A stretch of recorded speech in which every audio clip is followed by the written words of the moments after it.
हम लोग पहुंचे हैं समंदर के बीच में। ये यहाँ पर कुछ प्लांटेशन की गई है महकमा जंगलात की जानिब से टिमर की, और ये रतोकोर का इलाका कहलाता है। ये मिट्टी आप देख सकते हैं दरियाओं की लाई हुई मिट्टी है और इस जगह को यूटिलाइज़ किया गया है। हमारी कोशिश होगी कि ये जो प्लांटेशन की गई है इस हवाले से हम आपको हक़ाइक़ से आगाह करते रहें। और ये आप देख सकते हैं कि एक पॉजिटिव जो चीज़ हम देख रहे हैं वो ये है कि यहाँ पर टिमर के जंगलात के लिए यहाँ पर टिमर के पौधे जो लगाए गए हैं। और हम आगा साहब से ही बात करेंगे। आगा साहब, मैं ये सवाल करना चाहता हूँ कि हमने देखा, बहुत खुशी की बात है ये जो पौधे आप लोगों ने लगाए टिमर के, इसके साथ साथ मैं ये भी जानना चाहूँगा कि ये तो आप लगा रहे हैं, लेकिन अगर इन टिमर के इन पौधों को भी ये जो लकड़ी चोरी करते हैं इनके ऊपर भी हमलावर हो गए तो उसके लिए कोई इकदाम किए? नहीं, रेगुलर यही है कि हम वो रेगुलर डिपार्टमेंट है, हमारा पूरा फंक्शनरी है, सिस्टम है जिसके तहत हम लगाते हैं, उसको प्रोटेक्ट करेंगे। क्योंकि दरख्त को लगाना कोई मसला नहीं, हर बंदा लगा सकता है। उसको प्रोटेक्ट लगाना वो करेगा काम जिसके पास पूरा ऑर्गेनाइज सेटअप है। गवर्नमेंट इसके लिए हमें सैलरीज देती है, पूरा डिपार्टमेंट बना हुआ है, एक सर्विस स्ट्रक्चर बना हुआ है। तो जिसको कहते हैं उर्दू में जिसका काम उसी को साझे, हम इसमें हमारी फील्ड है और हम उसको प्रोटेक्ट कर रहे हैं। अच्छा, ये यहाँ पर हमारे मुल्क में, हमारे वतन पाकिस्तान में टिमर की जो स्पीशीज़ है वो एविसीनिया मरीना कहलाती है, जो कि पहले 95% यही थी और अब घटकर 90% रह गई है। ताहम महकमा जंगलात की जानिब से प्लांटेशन की जा रही है और हमने सवाल किया है कि प्लांटेशन तो की जा रही है, लेकिन अगर इसके ऊपर भी ऐसे लोग हमलावर हो गए तो महकमा जंगलात के ज़िम्मेदारान का ये कहना है कि इसकी हिफाजत के लिए वो इक़दाम कर रहे हैं, इसकी आबियारी भी की जा रही है। कोई स्टाफ, अगर सब कोई स्टाफ रखा जाता है इसकी हिफाजत के लिए? बिल्कुल रेगुलर स्टाफ है। इस कराची के लिए हमारे पास 13 स्टाफ मौजूद है। इसके अलावा हमने एक सेटअप बनाया है कि कोस्टल जो कम्युनिटीज़ हैं उनको इस चीज़ में सिस्टम में इन्वॉल्व किया है। मिसाल अब हम प्लांटिंग करते हैं तो लोकल कम्युनिटीज़ को लेबर की सूरत में देते हैं। फिर हमने लोकल गार्ड का एक सिस्टम बनाया कि 60 हेक्टेयर पर एक फैमिली को हमने दिया हुआ कि आप अपनी मछली कीजिए, जो करें, इसके साथ इसकी भी प्रोटेक्शन करें। तो यहाँ पर कोई आपका ऐसा गार्ड या ऐसी फैमिली मौजूद है जिसे आपने सैलरी पर यहाँ पर तैनात किया हो? हाँ, इनकी है, इनके लोकल फैमिलीज़ हैं जो ये लोग आते हैं नॉर्मली, जैसे फिशिंग करते हैं उसके दौरान कर रहे होते हैं। ये इनको, क्योंकि आप गवर्नमेंट का स्टाफ एक हद तक बड़ा रख सकते हैं, इससे ज़्यादा नहीं बढ़ सकते। अब 6 मिसाल हमारे पास 2,80,000 हेक्टेयर के करीब मैंग्रोव है, उसमें जो लगाए गए मैंग्रोव हैं वो 1,07,000 के करीब। 60 हेक्टेयर के लिए एक फैमिली, कुछ स्टाफ कम नहीं है? नहीं, असल में ये है ना कि वो लोकल सिस्टम है, इनको पता चल जाता है। इससे ज़्यादा हम रख नहीं सकते हैं, क्योंकि हमारे पास अगर वो जैसे प्रोटेक्शन के सेंस में चार्जेस होते हैं तो उसको हमने एक लिहाज से डिवाइड किया है कि बेनिफिट डायरेक्ट कम्युनिटी को जाए। आपसे मैं बात करना चाहूँगा, आप अपना ओहदा और अपना पूरा नाम बता दीजिए। मदद Ali Shah, range forest officer Karachi, mangroves के ऊपर हूँ। ये आप जो पूछ रहे थे डायरेक्ट? जी, मेरा सवाल ये है कि ठीक है, आपने कुछ स्टाफ तैनात किया जो कि ज़ाहिर 60 हेक्टेयर के लिए कुछ कम भी है, लेकिन आपकी नज़र में ऐसे वाक़यात आए कि लकड़ी चोरी करने वालों को आपने गिरफ्तार किया हो और कोई कानूनी कार्रवाई की गई है? हमारी जो है ना रेगुलर पेट्रोलिंग होती है, रेड पार्टी भी है जो बाहर इनलैंड पे और रेगुलरली गाड़ियों पर मॉनिटरिंग करते हैं। अगर कोई भी इधर से इलीगली टिम्बर लेके भी जाता है तो वो हमें इन्फॉर्म हो जाता है, इन्फॉर्मेशन दे देते हैं इन लोगों के हिसाब से, जो भी इधर हम एरिया वाइज उनको डिवाइड कर देते हैं। ये क्योंकि सी साइड का ना, इधर ग्रेजिंग भी हो सकती है, रोजिंग भी हो सकती है, उनको भी कंट्रोल करना पड़ता है। और हम ये कहते हैं कि हम इन लोगों को, लोकल बंदों को मुलाजमत दें कि वो इधर फिशिंग भी करें। और कितने लोकल लोगों को आपने अब तक मुलाजमत दी है?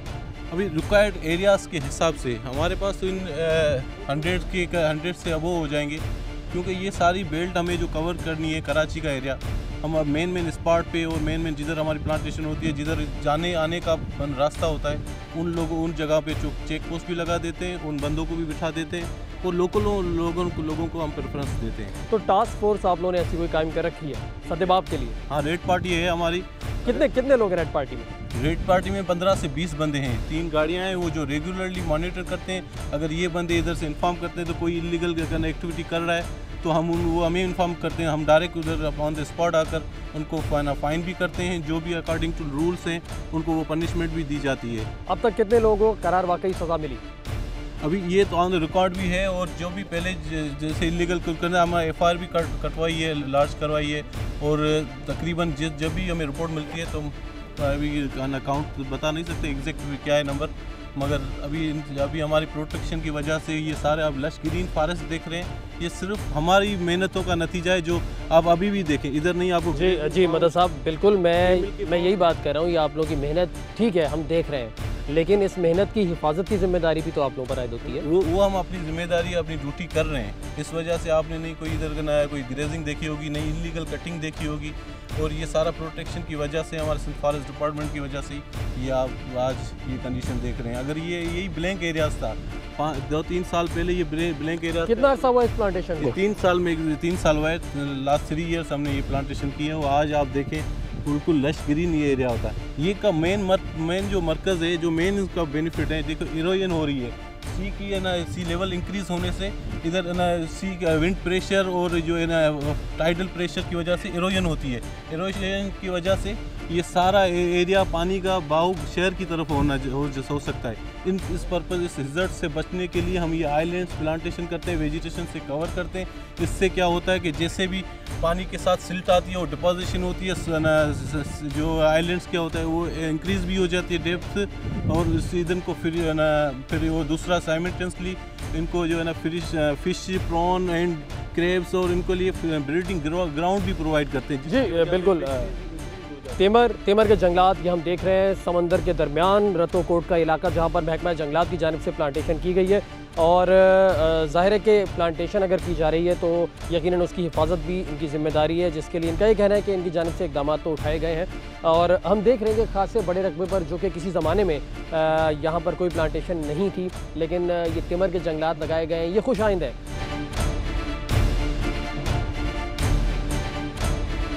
नाज़रीन, ये सूरत हाल खासी गंभीर सूरत हाल हमारे सामने है। ये आप देख सकते हैं कि ये अरबों रुपए कमाने वाली इंडस्ट्रीज़, उनका फुजला किस अंदाज में समंदर में शामिल हो रहा है।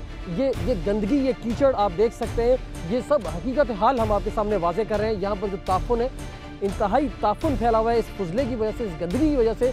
अरबों रुपए कमाने वाली इन इंडस्ट्रीज़ का फुजला समंदर में फेंका जा रहा है। तिमर के जंगलात बर्बाद हो रहे हैं, यहाँ पर आबी मखलूक मर रही है। और हम बात तिमर की जंगलात की बका की हम बात करते हैं, आबी मखलूक और इंसानियत की बका के लिए, लेकिन ये फुजला तो तिमर के जंगल को भी बर्बाद कर रहा है, इसके साथ साथ आबी मखलूकात और इंसानियत की मौत का सामान पैदा कर रहा है। ये सूरत हाल खासी गंभीर है और यहाँ पर इस कदर ताफुन फैला हुआ है।